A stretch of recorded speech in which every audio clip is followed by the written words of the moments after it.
Hey everybody, welcome to another Kansas Missing and Unsolved podcast. I'm your host Ricky Chabruggy, and joining me from down there in Elkhart, it's Derek. How you doing, Derek?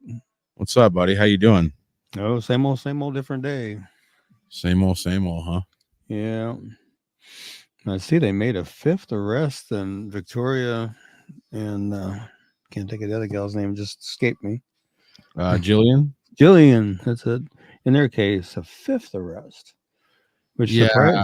surprised me because they said that they weren't looking for anybody else.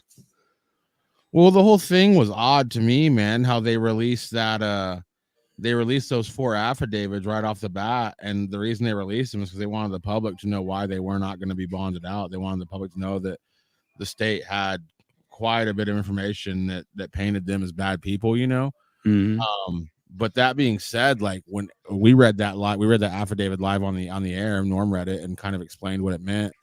And all I heard from that first four affidavits is some guy named Paul knew all about this stuff, and we don't know where he is. And they didn't tell us what he looked like. They didn't tell us they were looking for him. And I actually had an attorney from Texas who's from Elkhart originally. He's a criminal attorney from Texas. He called me today and asked me if I knew anything because he said he thought it was very odd that this Paul Grice guy was basically out in public for so long whenever the original affidavit came out saying that he knew a lot about what was going on. And then also he had, I guess, confessed to this yesterday. They let him go home again, and then today he was arrested. So I'm not really sure why this guy has been able to like not get arrested this whole time. Wow, that's crazy. I do That's have crazy. Jeremiah Grice's affidavit, and I want to read this part that Norm had said. It says OSBI learned that Grice, Coleman, and Adams had cellular phone conversations amongst each other on March 30th, 2024, in the morning hours prior to the disappearance of Butler and Kelly. Grice and Coleman were together at Grice's home after the disappearance after 1,100 hours on the same day. Investigators showed that Adams had searched for gun shops. That's stuff that people already knew. April 13th, 2024, a search warrant was executed for Beasley's property, and an excavation of a possible burial site where it was commenced. On April 14th, 2024, the hole was excavated. The bodies of Butler and Kelly were located. And this is the part here. On April 23rd, 2024, yesterday, Grice was interviewed and admitted that he was part of the planning and the killing of both Butler and Kelly. Grice admitted to your affidavit that he participated in the killing of Butler and Kelly and their subsequent burial. Wow. So basically, Norm was saying he did not sign a confession. This Grice guy didn't sign a confession, but he did say all of this stuff in an interrogation room. And anybody who's been on YouTube long enough knows that all of those interrogations are videoed. So my guess is they have video evidence of this guy saying that he took part in this evil and stuff. So really stoked about the fact that we're here less than 2 weeks. No, about 2.5 weeks from the day that this tragedy happened, and we have 5 people in jail. You and me have been enough cases to realize that's mind blowing. I mean, not always the case, bro. Just mind blowing for small town Kansas. I mean, wow. Yeah, man, it's pretty wild. But like I said, there's 5 people in jail, and who knows what else is going to happen. We're really early on into this case, so we will kind of play it by ear and just kind of see what happens. But this is the case we're discussing here. Yeah, it's things are moving for sure, man. People are getting arrested, people are going to jail, and these affidavits, it would cost me $3.50. I drove over to Texas County today to guide him into the courthouse, and I went up to the 3rd floor and purchased Paul's affidavit.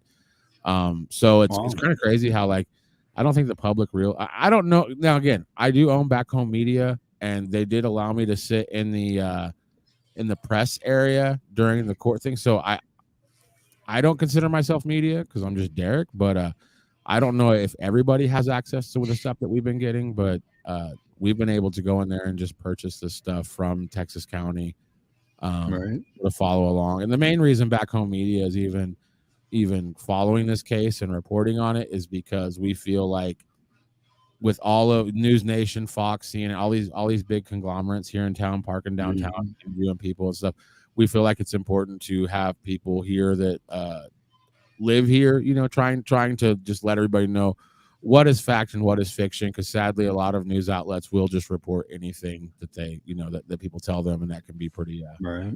pretty dangerous. But we'll go ahead and get started on the case, man. Why don't you go ahead and tell us about our buddy Kenny Wrightcheck? Okay. Well, Kenny's missing from here in Salina, Kansas since November 4th of 2019. He was 69 when he was missing. He'd now be 73. He was 5'9", 175 pounds, gray hair, blue eyes. He does sometimes use the last name Brown. Suffers from diminished mental health capabilities and is on disability, and he's not tried to access any of his money since he was last seen. Excuse me. He may have family in northeast Kansas, possibly around the Colby area. He was last seen at the Gospel Mission in Salina. He left there and hasn't been seen or heard from since. Information I got was he was having issues with a resident there and left, and nobody's seen him since. Again, at the time of his disappearance, he was 69. Now be 73, 5'9", 175 pounds, gray hair and blue eyes. If you have any information regarding Kenny's disappearance, you know his whereabouts, please call the Salina, Kansas Police Department at 785-826-7210. Or Crime Stoppers at 825-8477, or text SA Tips to Crimes 274-637, or visit www.pd.salina.org. Follow the Crime Stoppers link to submit a tip that way, or call the KBI at 785-296-4017 and see if we can't get Kenny located and back to where he needs to be. Yeah. Were you ever able to track down if his money was still, if his checks were still being cashed every month? Or I haven't heard a word and haven't been able to find out anything. Do you want to kind of run down through some comments here and say, hey, Roxanne, how you doing? Hey, Ellen. How you doing, Chris? Hey, Rodney. Elizabeth Marie from Holton. Hello. Hello, Heather Berry. Hello, Esther. And Carl de Spain is asking, what is the condition of Elkhart and the two girls that was murdered? We were just discussing that. Yeah, they've made a fifth arrest. If you go to the Elkhart the Movie Facebook page, I've posted Paul Grice's mugshot and all 6 pages of his affidavit for public viewing, if anybody wants to check that out. I think it's important to follow along with that if you're here locally. Let's talk about this case. We've covered it quite a few times. Still no movement in it, sadly. Yeah, I keep hoping that eventually there will be a break in that case to where we can report something. But as of right now, people still not really saying much at this point. But we'll see what happens here. Dana Jane Bruce missing from Sedalia, Missouri since October 4th, 2008. Do I know? I said I don't think you plugged into your router. What happened? I don't think you plugged into your router like you were supposed to, but you should be. You can keep going. Oh yeah, I plugged into my router just fine. Oh, for some reason your connection, but you should be good now. Go ahead. Okay. Let's see. Missing from Sedalia, Missouri since October 4th, 2008. She was 23 when she went missing. She'd now be 38. 5'2", 98 pounds, brown hair, green or hazel eyes. She was last seen at her children's babysitter's home in Sedalia. She left the children there earlier that day so she could go out for the evening. She returned at midnight and gave the babysitter more money and asked her to watch the children for the rest of the night. Dana was seen at Malone's Bar on Main Street with a young man driving a late model red Ford F-150 truck earlier on the night of her disappearance.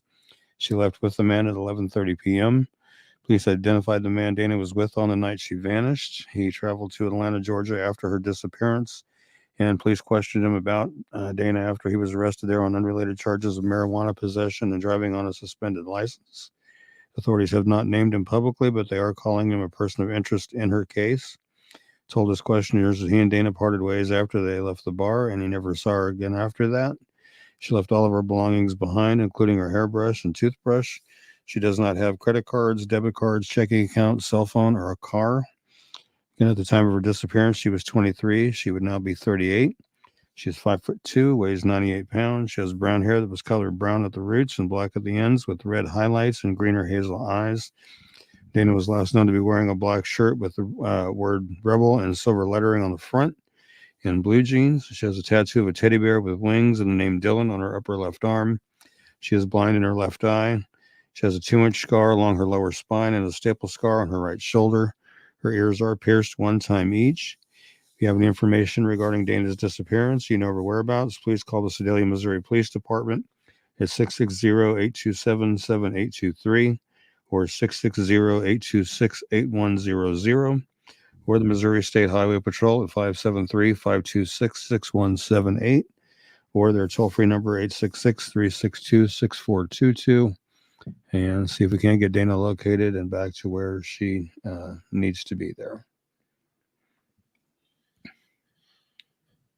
Did you ever think about rewriting that flyer since our source said that guy in the truck was cleared? I decided not to because Ellen is asked to leave it the way it is. Okay. Yeah, she said don't touch it, so I'm not going to touch it. Well, I was just curious because, like, when you read that flyer, it definitely sounds like the guy in the truck, somebody that we need to talk to. But it sounds like the police know who he is and have talked to him and everything. But yeah, I mean, I think the police would contact you if they wanted you to change it too. And Carl Despain, real quick, says he's sorry. He meant connection, not condition. And he says he's asking because he has family in Elkhart.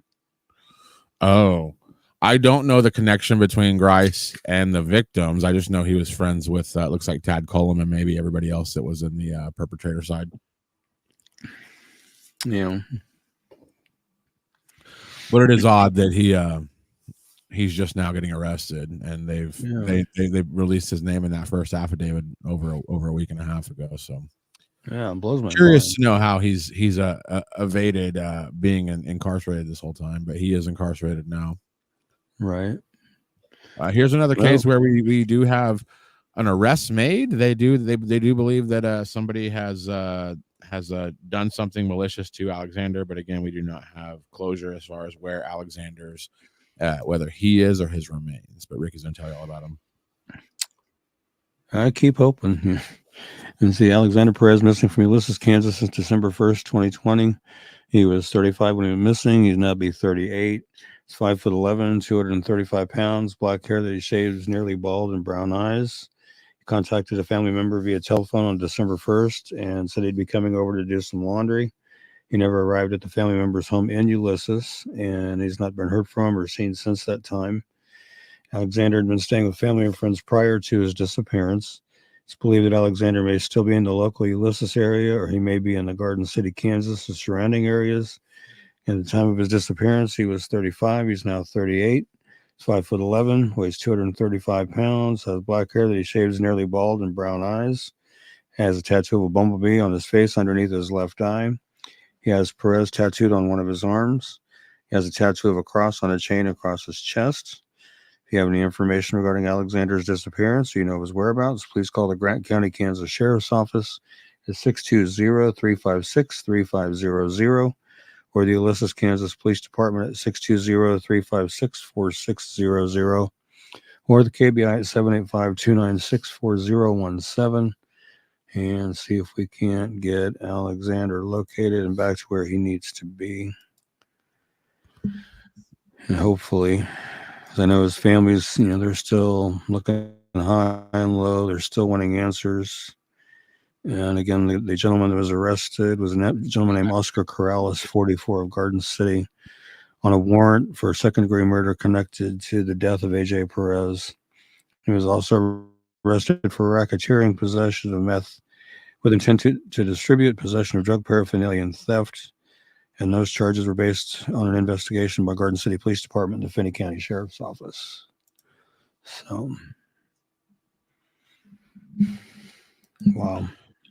I'm curious what the news on this is, man, because they got to know something to make an arrest and have this guy still incarcerated. I think he's still incarcerated. I haven't heard anything about him. Yeah, I haven't heard anything more on it either. I've been Googling and not finding anything. So, but my guess is,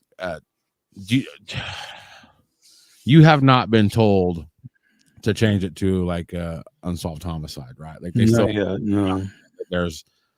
They arrested this guy in connection to his disappearance, but they're not coming out and saying that they think that this guy did something to Alexander. Or yeah, I mean they're just saying that he was arrested on a warrant of second-degree murder. So, but then the murder, like it's just, I mean, again, I love our police. I think they're doing a great job. They've obviously, Texas County just did a home run job down here. They got 5 arrests in this double homicide south of town. But I just would like to know, like, does Alexander's family need to have a funeral? Like, if they're going to charge somebody with his murder, like, wouldn't that just speaking English? Wouldn't that mean that they presume Alexander's dead? Or right, almost sounds like a Dietrich Foster type scenario. They have information indicating that he's dead, but they don't have the body. So yeah, which is another thing. Like, a lot of people can complain about how long it takes law enforcement to do stuff, but like this Jillian and Veronica case south of Elkhart, like 2 weeks and we got 5 people in jail. Like, that is huge.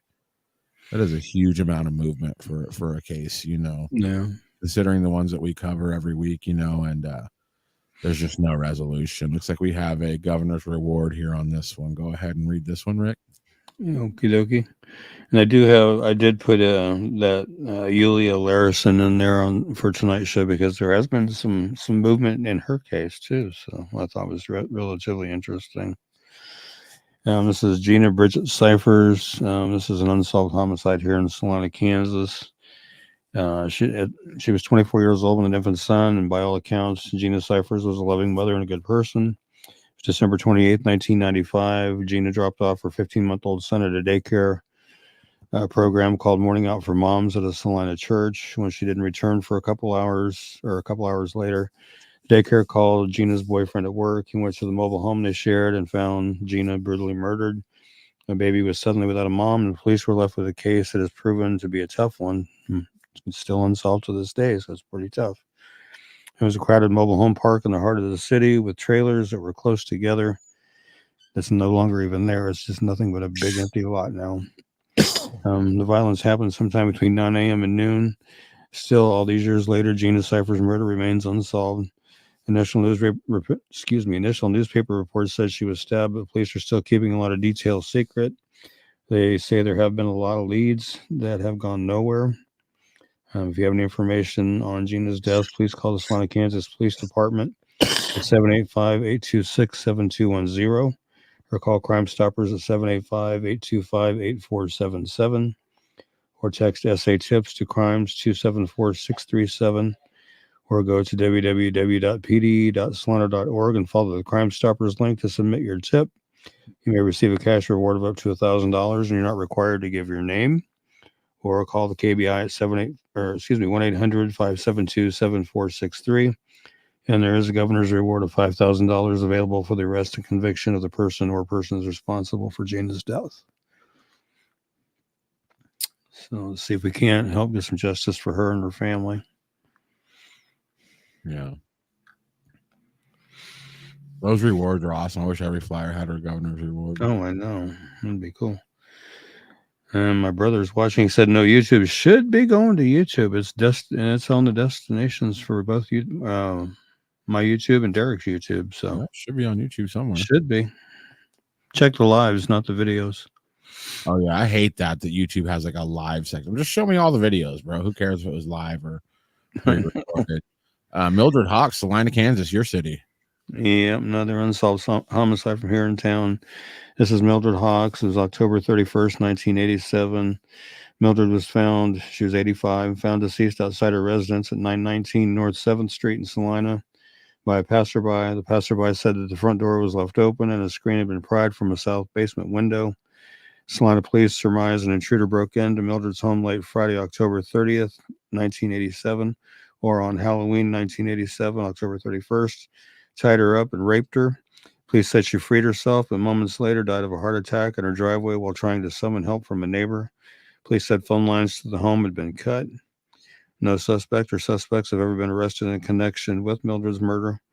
If you have any information, no matter how minute you might think it may be, please call the Salina, Kansas Police Department at 785-826-7210 or Crime Stoppers at 785-825-8477 or text SA Tips to Crimes, which is 274-637.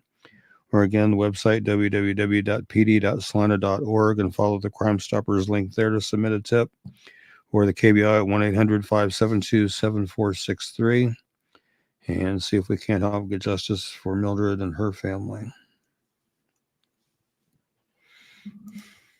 Who's the lady with the lighter? No, that would be Nellie Hubbard. And what year was that? That would have been, let me look My here, question is, you have two elderly women in Salina that were. 1981. So You have 6 years two, before. do you think, total speculation, do you think there's any like two elderly women in Salina murdered at their house and both of them unsolved? Do you think there's any chance, like, I guess anything's possible that they might possibly be connected. I don't know. I don't know if that's ever been looked to or visited or. do you have any other, because there's so many Salina, is there any other cases Um, similar to these two? There's Gina Cyphers, but she's a lot younger than the other two. Yeah, well, this one and Nellie, I knew they were elderly women, so Yeah, I think you that's know, what Beverly Logan would be another one, but that's more recent. hmm. And I was not too far off from where I'm at, really. Well, Salina's pretty big, so you're obviously going to have a lot of crimes. But to me, it just seems like it's kind of odd. You have 6 years between two elderly ladies being murdered at home, in one town, and they're both Yeah. unsolved.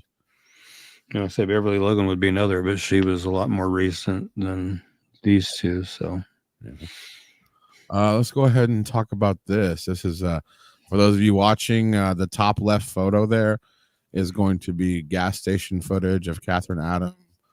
From my opinion, with her exiting the gas station with using her back to push the door open, I think she probably knew the people in there, and it's just a tragic picture. This is the last photo of somebody before they met their demise, probably 10 minutes later. Yeah. Was Catherine Adam missing from here in town since April 29th, 1993. She was 35 when she was missing. She'll now be 66. She's 5'4", 120 pounds, brown hair, brown eyes. She was last seen at 4:30 in the morning on April 29th, 1993 at the Quick Shop convenience store in the 1700 block of West Crawford Street in Salina, Kansas. That Quick Shop's still there, but they tore down the original building. It was pretty small, and they made her like a big superstore type thing. She drove a white full-size Ford van with "She Has Legs" written on the sides in blue lettering. Her van turned up abandoned at 5:45 p.m. the day after her disappearance at Russell's Restaurant in the 600 block of West Point Boulevard, which actually, if you know Salina, Russell's is just up the street a little ways from that Quick Shop, not too far from it. The restaurant was closed for remodeling at the time. The van was spattered with mud on the outside, and it was blood-soaked on the inside. A large amount of blood was also found at a storage unit in West Salina where Catherine would load her legs pantyhose before she made her rounds, throughout the day. There was no sign of her either place, and she's never been heard from or seen again. Police speculate someone attacked Catherine when she went inside the storage unit. It appeared they interrupted her in the process of loading the merchandise in her van, leaving the door of the unit open. Catherine was separated from her husband at the time of her disappearance and had a teenage daughter. Her case remains unsolved, and foul play is strongly suspected in her case. If you have any information regarding Catherine's disappearance or you know her whereabouts, please call the Salina, Kansas Police Department at 785-826-7210 or Crime Stoppers at 785-825-8477. Or you can text SA Tips to Crimes 274-637. Or again, the website pd.salina.org. Follow the Crime Stoppers link to submit a tip. Or call KBI at 785-296-4017 or 1-800-572-7463 and see if we can't help get some information going as to what happened to her and where she's at and get her brought back to where she belongs. How many miles were put on the van from her parking it and then them finding it? My understanding was 60 miles. So, and the van was found where again? Russell's Restaurant, which, like I say, just like a block or so down the street from the Quick Shop where she was last seen at. So, my guess is she would have to be 30 miles from that Quick Shop, which is it's needle in a haystack still. But if there's only 60 miles in that van, and they're thinking that van was used to transport her wherever she was taken, right? And again, this happened in the 90s, so all it would take is for the perpetrator to go back with another vehicle as soon as they drop the van off and do something. But to me, initially, I don't see how she could have been more than Mhm. 30 miles away from that quick shop or the storage unit where the attack took place. Right. You know why they haven't called this a homicide? Because Well, I my think was understanding it was you and that me that just decided that was she probably wasn't alive by the amount of blood they found, or did the cops right. say based by They the did actually upgrade it to a homicide case. Oh, okay. They did reclassify it as a homicide based on the fact there was so much blood in the van and on the ground out at the storage facility. Just there again, no body. So Yeah, no good. I don't think people realize how I hate to say it out loud, but it's a lot easier to get away with murder than you think it is. Like if you can get rid of that body, that's a lot of your problem. Let's talk about April. yeah, yeah. And this was another one that somebody asked about covering last week and wanted to put more emphasis on. April Suzanne Wiss, missing from Wichita, Kansas, January 11th, 2000. So just a little over 24 years. She was 16 when she was missing. She would now be 40. 6 foot tall, 165 pounds, sandy blonde hair, hazel eyes. April was last seen leaving the apartment complex in the 500 block of Marion Road in Wichita on January 11th, 2000. Her friends told authorities that she saw April heading towards Pawnee Street and Broadway Street between 10 and 10:30 p.m. that evening. Investigators believe that April may have had her pager, apartment keys, and wallet with her when she disappeared. She's never been heard from again. April was scheduled to testify in a felony statutory rape trial 2 days after her disappearance. Her mother stated she was unhappy about having to testify, but had agreed to do so. Authorities do not know if her disappearance is connected to the trial or if other factors are involved in her case. April was initially classified as a runaway, but investigators have since stated that she vanished under unclear circumstances. She left behind all of her clothes. Her social security number has not been used since she went missing. Her mother stated that prior to her disappearance, she had often spoken of wanting to go to California. April was living with a friend of her mother's at the time of her disappearance. She wanted to experiment with living away from home. Her case remains unsolved. April's ears and nose are pierced. She has a tattoo on her left hand. April has scars on her left hand, right wrist, and near her left eye. If you have any information regarding April's disappearance or you know of her whereabouts, please call the Wichita, Kansas Police Department at 316-337-6552 or 316-660-9452 or 316-660-9456 or 316-263-6011 or the KBI at 785-296-4017 and see if we can't help get April located and back to where she needs to be. Can you send me Rachel Pratt's flyer? This is too eerily similar to her case. Yeah. Yeah, give me just a Figure that second Friday. here. And She was tall, 6 foot at 16, man. I know, that's pretty tall. I wanted to be 6 foot tall, but no.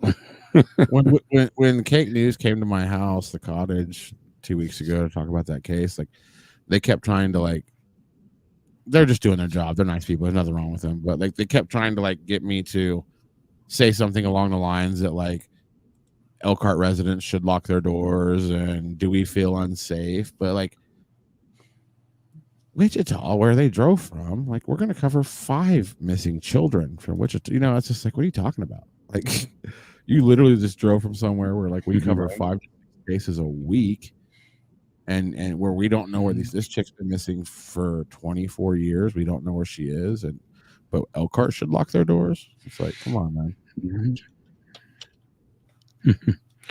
Sending your Rachel's right now. All right, we'll cover that one next because these are There very you go. similar, bro.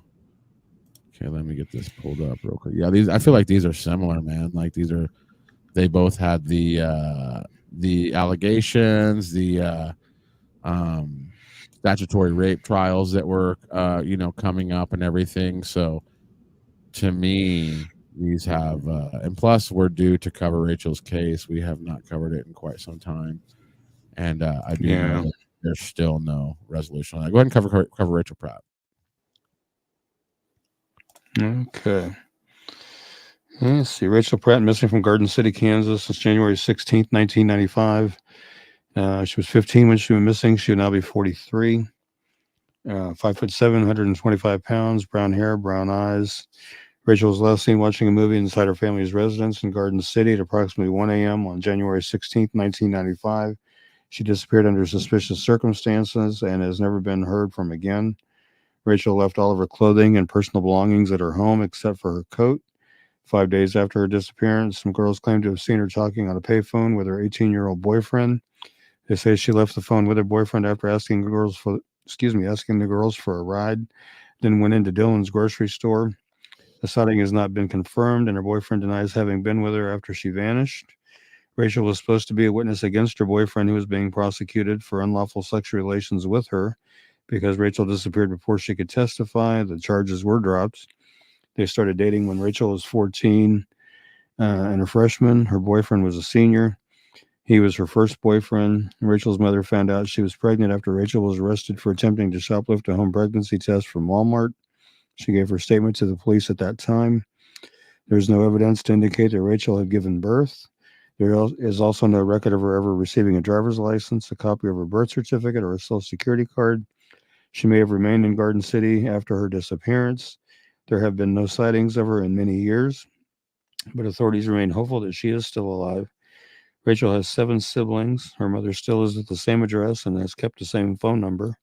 If you have any information regarding Rachel's disappearance or you know of her whereabouts, please call the Garden City Police Department at 620-276-1300 or the KBI at 785-296-4017 and see if we can't help generate some information in Rachel's case and get her found. A lot of people in the Garden City area like to, you know how like anytime something bad happens, like Right. rumors, Mm-hmm. rumors and stuff. But like, so there's a lot of rumors surrounding Rachel's case, like potential suspects and stuff. And a lot of times when you hear those rumors, you're just like, wow, man, if the authorities heard that, Right. like it would, but like, so I've heard all these rumors and some of them are pretty nasty, alleging that people that care about Rachel might have done something to cause her demise, but I talked to a retired Garden City Police Department officer, and he told I just laid it out there. I was like, "You ever heard this, this, and this?" And like his response kind of freaked me out. He was just like, "Yeah." He's like, every cop in Garden City wants to solve this case. Every cop in Garden City has heard every rumor. They've heard, everybody that she knew in her personal life. They've heard a version of events that they did it.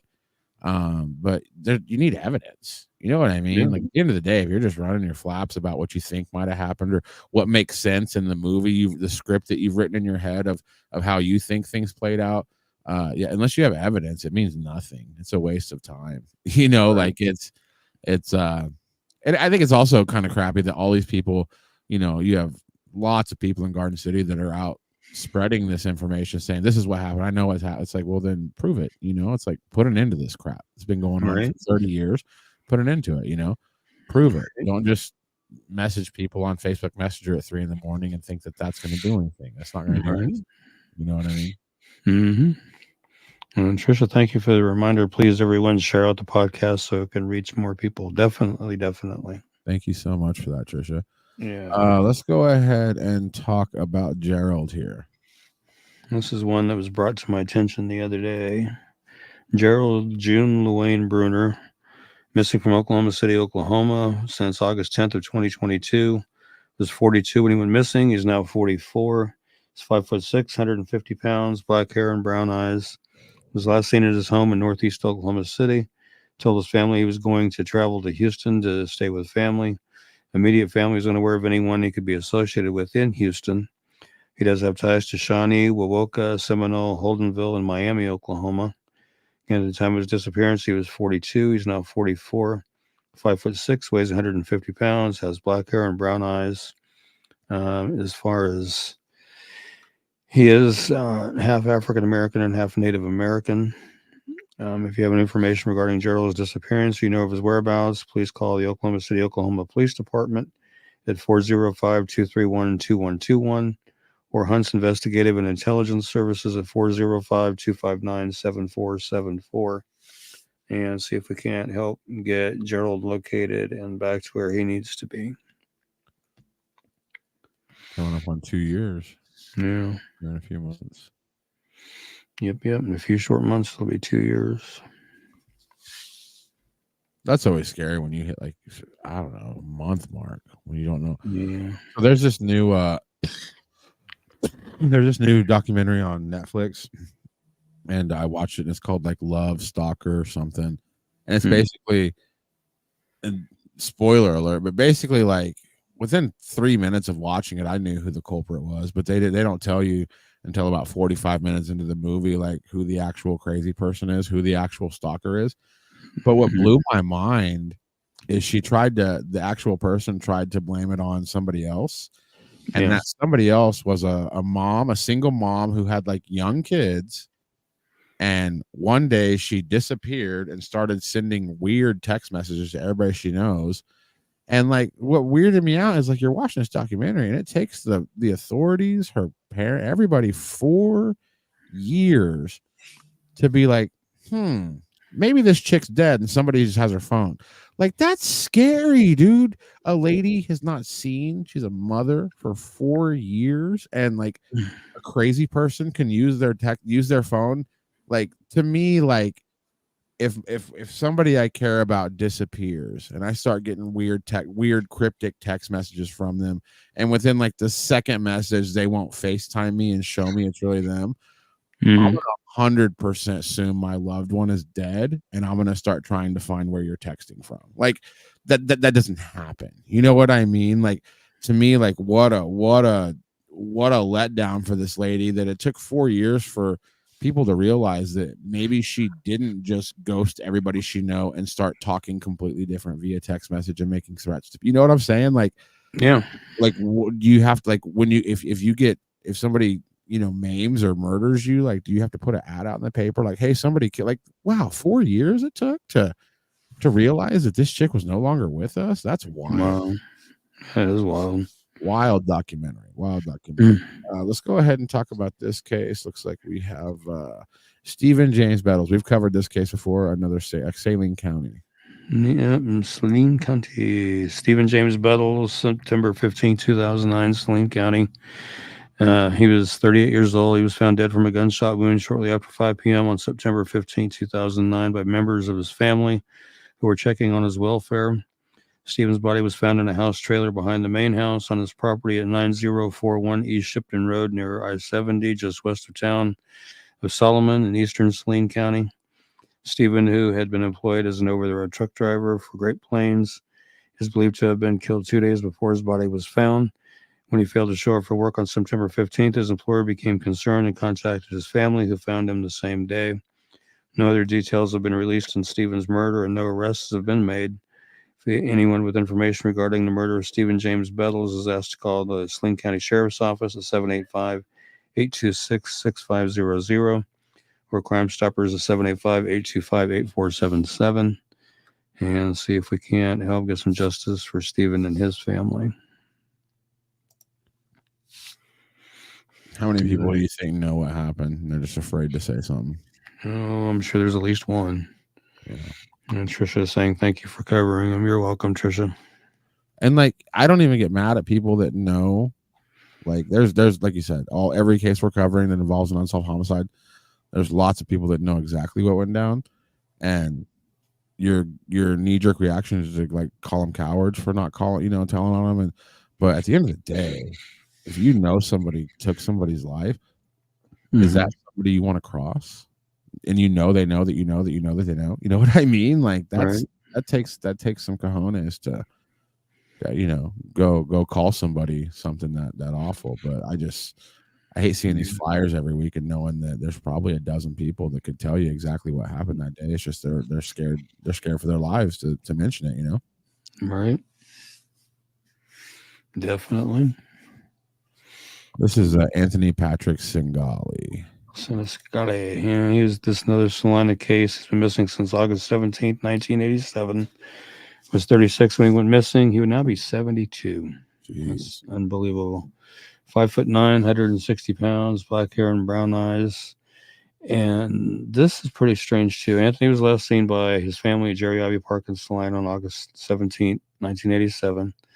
His wife saw him driving east on his way home from work at Beach Aircraft Corporation in Salina, which is no longer in business here in town. It's now One Vision, I believe is what it's called now. She followed him to the park. He stopped near the restrooms and spoke to her. He was surprised to see her and told her he wasn't feeling well. His wife tried to convince him to let her drive him home, but he refused. She left him to go get help from her brother. Anthony's when his wife returned to the park, he was gone. His car was still parked by the restrooms, locked with all of his belongings inside. He did not show up for work the next day, and he's never been heard from again. Anthony's social security number, credit card, and bank accounts have not been used, and he has not contacted any of his family. He was devoted to his two children, and it is uncharacteristic of him to leave without warning. He is originally from New York, where his parents, who are Italian immigrants, live. He had been living in Salina for about 9 years prior to his disappearance. Anthony's family fear he became homeless. They distributed missing person flyers in New York and in Florida, where his sister lived, but he has never been found, and his case remains unsolved. If you have any information regarding Anthony's disappearance or you know of his whereabouts, please call the Salina, Kansas Police Department at 785-826-7210 or KBI at 785-296-4017 and see if we can help get Anthony located and back to his family. I do want to add the Crime Stoppers and all that information on this flyer too. I'm going to have to do that here pretty soon. So he's from New York. He's in Kansas Yeah. for 9 years before he disappears. Yeah. Has there ever been any talk about like what kind of life he lived in New York before he came to Kansas? I never have heard anything about his past life or anything. I have talked to his wife a couple of times, but we've never got on that subject. And again, it's just pure speculation, but like you see somebody move from like New York to the middle of nowhere, Kansas. Yeah. You wonder, like, like I'm just speculating. What was Anthony like? Maybe a maid guy or something? Like, was there maybe somebody who came and, like what kind of life did he lead in New York's? My question. Right. And that's not even saying Anthony's a bad guy. Well, I should say maybe like I'm just basically talking like witness protection type stuff. Like leaving that part of the country because of some stuff he knew, or it's just weird that how his whole thing went down. Like it was almost like he was scared, like something was going to happen, and he was worried about it. Yeah. Except I've talked to Vicky a couple times, and we've never got on that subject. It's hard for her to even talk about it, but yeah. We've never got on that subject before. It's just interesting, New York to Kansas, as you wonder how they got here. So we've got a couple more flyers for you here before we get out of here. Go ahead and talk about Kalia. Okay. Kalia Lawton, she's missing from Wichita, Kansas since April 22nd, 2024. She's 14, 5'5", 110 pounds, black hair, brown eyes. I wish I had more information on her, but that's all I have right now. If you have any information regarding Kalia's disappearance, you know her whereabouts, please call the Wichita, Kansas Police Department at 316-660-9456 or 316-660-9452 or 316-263-6011 or the KBI at 785-296-4017 and see if we can't help get her located and back to where she needs to be. Is this the first flyer you've made for Kalia? Yeah, first time. Okay. Just always like to get get an idea of if these are flyers that you're making over and over again, or I've got an email in my email box that after the show I've got to get to. That there's three of them in the email. Two of them are repeaters, and I think the third one is one I don't think I've done before. So I'd really like to find out if there's a reason these kids are running multiple times, because I think most of them are in a foster situation. So it's the whole thing. This case is a nightmare. Go ahead and tell them about Megan Fogelsong. Yeah, she is missing from Alden, Kansas since December 2015. She was 21 when she went missing. She would now be 30. She's 5'4", 150 pounds, sandy blonde hair and green eyes. Her last activity on Facebook was November 30th, 2015, and there was an unconfirmed sighting around Christmas time, 2015, at Guy's Liquor in Larned, Kansas. Again, at the time of Megan's disappearance, she was 21. She'd now be 30. 5'4", weighs 150 pounds. Her weight does fluctuate. She has sandy blonde hair. She does dye occasionally, and she has green eyes.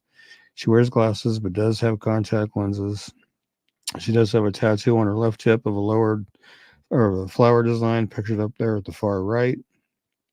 She also has a tattoo on her left wrist of a heart design that says thick thin. It's kind of a heart with the infinity in it that says thick thin. And a tattoo over on her upper right chest, both pictured above, second photo from the right. She also has a tattoo on her outer left calf of a dream catcher. We all know that David Madden was the prime person of interest in her case, and we know that he murdered his dad and then took off, and he was being chased by the sheriff's office, and subsequently ran off the road into a ditch. And as the deputies were approaching the car, one shot rang out and found him slumped over dead in the car. So anything he knew about Megan, he took to the grave with him, unfortunately. When you So say he was the main suspect, like I'm guessing like the authorities, when they were looking at him, they think that he might have they're pretty sure he did something malicious, and they just didn't know what and where she yeah, was. and I'm hoping, yeah, it sounds like that's the case, and I'm hoping he at least says something to at least one person, Yeah.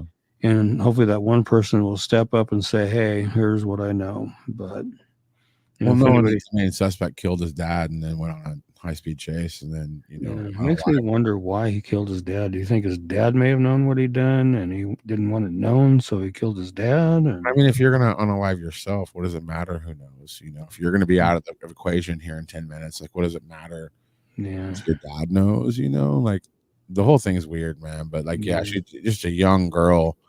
Uh, sounds like yeah, be careful who you hang out with, folks. right. You never know. You might be hanging out with the devil. But if you do have any information regarding Megan's disappearance or you know her whereabouts, please call the Rice County, Kansas Sheriff's Department at 620-257-7876 or 620-257-2363 or KBI at 785-296-4017 and see if we can help get Megan located and back to her family. We got about 4 flyers left, and we will get out of here. We're gonna be we got an announcement.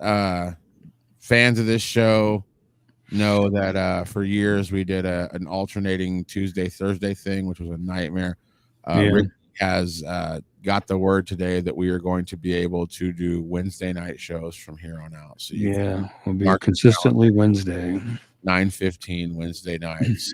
Kansas Missing Unsolved podcast will be. And hello to the guy in the blue shirt that just walked behind you. That is Brian Castillo. He's a producer here at Back Home Media. Okay. He's a legend. All right, let's go ahead and talk about this case. Looks like it's from just yesterday. Yeah, sure. This one's Sylvia Clinton. I just added the picture on the far left and the 1 second from the right. She's missing from Parson, Kansas since April 23rd, 2024. She's 17. She's 5'7" to 5'10", probably 5'10". Weighs between 165 and 230 pounds. Brown hair and brown eyes. I wish we had more on her disappearance than what we do here. But if you have any information regarding Sylvia's disappearance, you know her whereabouts, please call the Parson, Kansas Police Department. It's 620-421-7060 or 620-421-7057 or KBI at 785-296-4017 and see if we can't help get Sylvia located and back to where she needs to be.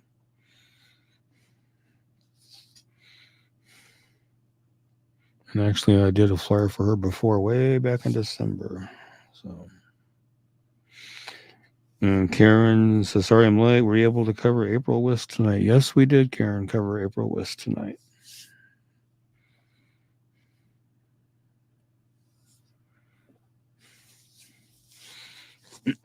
All right, we got a couple more flyers here for everybody. Thank you for tuning in. Please follow us on the Ricky's Kansas Missing and Unsolved page. 87,000 followers. Getting close, yeah. As of today, yeah. Let's go ahead and talk about this case here. We have Yulia Larison. Yeah, and I've got some updates on her case too. I'm going to talk about too, but she's missing from Jackson County, Kansas, and we'll narrow it down a little bit tighter than here in a little bit. Since July 6th of 2000, she was 27 when she was missing. She'll now be 51. She's 5'7", 145 pounds, blonde hair, hazel eyes. And let me get you some updates here real quick on hers. Article came out yesterday on WIBW. The search warrant involving missing persons cases executed in Holton, Kansas. Search warrant that involved missing persons cases has been executed in Holton, Kansas, according to the KBI on Tuesday, April 23rd.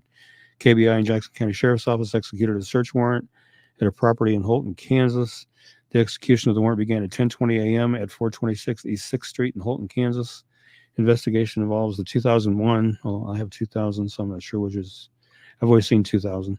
Missing person case of Yulia Shevchenko Larison, and an investigation into 2006 death of Elena Kristova Larison. First I've ever heard of that part of it. Jackson County Sheriff's Office said the incidents were previously investigated by Holton Police Department. Jackson County Sheriff's Office reopened investigations concerning both incidents in 2019. KBI said currently no suspects have been arrested. KBI noted anyone with information related to this investigation is asked to call the KBI at 1-800-KS-CRIME or the Sheriff's Office at 785-364-2251. And then another article came out, I believe, today, at 6:39 this evening.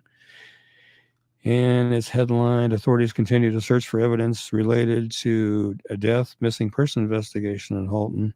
Authorities continue to search for evidence that are related to a death and a missing person investigation in Holton, Kansas. KBI said the search in Holton for evidence in a death and missing persons investigation should wrap up on the evening of Wednesday, April 24th. The search warrant was executed in the morning on Tuesday, April 23rd, yesterday. Officers with Holton Police Department, Jackson County Sheriff's Office, Highway Patrol, and the KBI have been digging at Rex Larison's body shop since yesterday. They're executing a search warrant in the case of Yulia Larison, missing since 2001, and Elena Larison, who died in 2006. And of course, again, anyone with information should call the KBI or the Jackson County, Kansas Sheriff's Office. And I'll give you those numbers again real quick here. The Sheriff's Office is 785-364-2251. And KBI, of course, 785-296-4017. And then, of course, their other number was the 1-800-KS-CRIME. And I don't like it when they use the acronyms like that, not put the actual numbers. And I've got the actual number. I'm just trying to locate it here. Got so many notes. 1-800-572-7463. So if you have any information on those two cases, call those numbers. That's awesome, man. 24 years later, and people probably were sleeping pretty calm. Like, oh, I got away with that. Nope, they're still looking for you. Yeah. They're still hounding you. We have two cases to follow. Ricky's going to say a prayer. We got to get out of here. I gotta go do some stuff. Real quick, currently in the state of Kansas, as of right now, 238 missing juveniles and 404 missing adults. Wow. Barely scraping the surface here on this show, covering 15 or 20 cases. Massive problem. That's just our state. People go missing every day. Let's go ahead, and we have two more cases here, then we'll get out of here. Let's go ahead and talk about Vivian. This is a young lady out of El Dorado, Vivian Lee Ramsey, missing from El Dorado since April 13th, 2024. She's 15, 5'2", 125 pounds, brown hair, brown eyes. If you have any information regarding Vivian's disappearance or you know of her whereabouts, please call the El Dorado, Kansas Police Department at 316-321-9120 or 316-321-9100. Or KBI at 785-296-4017. And see if we can't get Vivian located and back to where she needs to be. Just young, man. Yep. Young. And then one more case. Be sure to check us out next week, 9:15 p.m. every Wednesday. Kansas Missing Unsolved Pod. Ricky's going to tell you about Cynthia Gonzalez real quick. And this one is an unsolved homicide down in Texas, in Arlington, September 22nd, 1991. Cynthia Renee Gonzalez was reported missing to the Arlington, Texas Police Department on September 22nd, 1991. Cynthia's body was discovered in a creek bed off County Road 313 in Johnson County, Texas. It was later determined that she died from multiple gunshot wounds. Cynthia was reportedly at her apartment with her boyfriend when her husband stopped by to deliver their daughter for a weekend visit. Sometime later, Cynthia left for a strippergram appointment without her customary bodyguard. She was never seen again. Cynthia was the owner of a business in Arlington called Beauty and the Beast. Beauty and the Beast provided adult entertainment for special occasions. Cynthia, or Renee as she called herself, was a star attraction. Because of Cynthia's profession, she also had danced at area topless clubs. There were persons of interest galore. Serial killer Kenneth Allen McDuff, 1946 to 1998, was looked at in connection with Cynthia's death. Jim Ford, longtime Arlington police officer and renowned homicide investigator, looked at McDuff in connection with Cynthia's case for going on 18 years. He was never able to make a match or a mismatch. McDuff was believed to have abducted a victim from a car wash in Austin, Texas. Cynthia's car, a two-seat Pontiac Fiero, was parked at a car wash in Arlington the day she disappeared. There were similarities in the Austin case and Cynthia's case. He kidnapped, sexually assaulted, and killed his victim at a car wash in Austin, dumped the bodies of several of his victims in rural areas. He killed several victims by shooting them. Investigators could not place McDuff in the Arlington area and could not determine whether he was out on the streets at the time, but could not find him as being incarcerated at the time either. Other persons of interest have come up and have been cleared as well. McDuff has since been ruled out by DNA testing. If you have any information regarding Cynthia's death, please contact Sergeant Blake Ritchie at 817-459-5772. If you wish to remain anonymous and possibly receive a reward of up to $1,250, please call Tarrant County, Texas Crime Stoppers at 817-469-8477 and see if we can't get some justice for Cynthia and her family. Wow. That was an interesting case. It was at her boyfriend's house when her husband showed up with their child for a visit. I'll say this. If you're somebody whose job has you with a customary bodyguard, don't ever go anywhere without your customary bodyguard. Oh yeah, definitely. Like if that's the kind of lifestyle you lead, you need to have protection with you.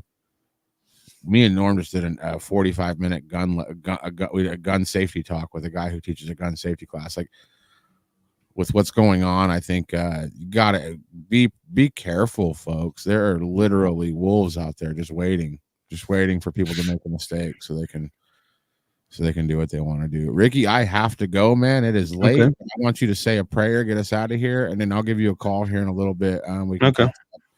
Okay. Yeah, it's out of here, and a good show, everybody. Yeah, good show. And we thank everybody for joining us. So it's always greatly appreciated when you guys stop by and hang out with us and cover these cases with us. And I was going to mention too, real quick, and I posted it on the Kansas Missing page and my personal Facebook. But if you're in Salina Saturday from about 5 o'clock on until it's over, there's an XWE pro wrestling show at the Salina Field House at 140 North 5th Street. At 5 o'clock, and I will be there with the Kansas Missing and Unsolved table set up. And do you still have the banner that we had made about a year and a half? I still have it. Perfect. And I'm going to try to figure out how to attach it to the table with the tablecloth on it. It's not going to be the problem. Yeah. But yeah, I will be there. I'll have flyers with me. I'll have the banner with me. I'm also going to bring my Kansas Missing and Unsolved belt that I had made. It's kind of like a wrestling belt, but for Kansas Missing and Unsolved, I'll have it sitting at the table too. So if you guys come by, I'll be in the lobby of the field house I'll be right there where all the wrestlers are selling their merch and stuff like that. So stop by and say hi and let me know how you're doing. Sure, I'm going to send Ricky some stuff with his QR code to his Facebook page on there so people can just follow him up as they meet him there. But yeah, that's awesome, man.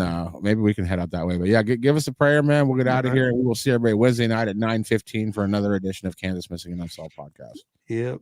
And Heavenly Father, thank you for bringing us together tonight to cover these cases and hopefully help bring some closure to some families and get some missing people found and get some justice for some folks. And as always, we're grateful for being able to spend the time together to be able to do this. And until we can see each other again and this next Wednesday, everybody stay safe, stay healthy. God bless. Take care. And we will see you then. See you next time. Have a good night.